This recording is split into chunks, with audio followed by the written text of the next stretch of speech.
Social মিডিয়ায় আমার post দেখে তোমরা তো এতক্ষণে সবাই জেনেই গেছো, ট্রেন্ডি ট্রেজার্স আবার তোমাদের জন্য সব ধামাকেদার কালেকশন নিয়ে আসছে। ওই চক্করেই আজ এখানে কাল ওখানে সব সময় দৌড়ঝাঁপ করতে হচ্ছে। আর আমার এই দৌড়ঝাঁপের সঙ্গী হলো কোনো সময় আমার মা হচ্ছে আর কোনো সময় সৌম্য হচ্ছে। সেদিন গেছিলাম মাকে নিয়ে, বেরিয়েছিলাম বাড়ি থেকে বিকেল 5টা নাগাদ। আর বাড়ি ফিরতে ফিরতে অনেকটা রাত হয়ে গেছিলো, আর এদিকে খুব খিদেও পেয়েছিল। ফিরছিলাম শ্যামনগরের ওপর দিয়ে, তাই চোখে পড়লো এই দোকানটা। এই দোকানটার রিসেন্ট কদিন আগে আমি সোশ্যাল মিডিয়াতেও দেখেছিলাম, তাছাড়াও আমার বন্ধুদের মুখেও অনেকদিন থেকে এই দোকানটার কথা শুনছিলাম। কিন্তু দোকানে গিয়ে দেখলাম ওমা, দোকানটার সামনে বন্ধ। মনটা খারাপই হয়ে গেছিল। একজনকে জিজ্ঞেস করাতে বললে এটা পুরনো দোকান, এটা বন্ধ। তাদের নতুন আউটলেটটা ওই গলিটার ভেতরে ঢুকেই।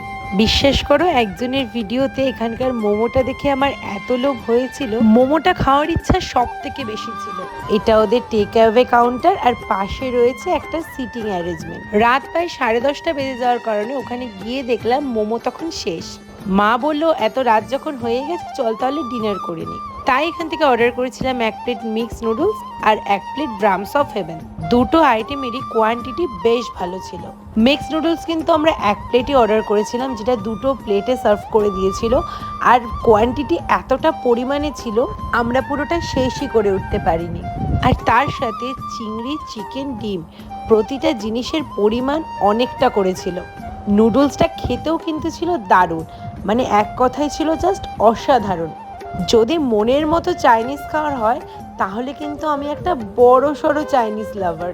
আর তার সাথে ছিল এই ড্রামস অফ হেভেনটা, যেটা 1 প্লেটে ছিল 6 পিস। এটাও কিন্তু খেতে ছিল মারাত্মক। কোটিং ছিল একদম পাতলা, আর চিকেনের পরিমাণ প্রায় অনেকটাই ছিল।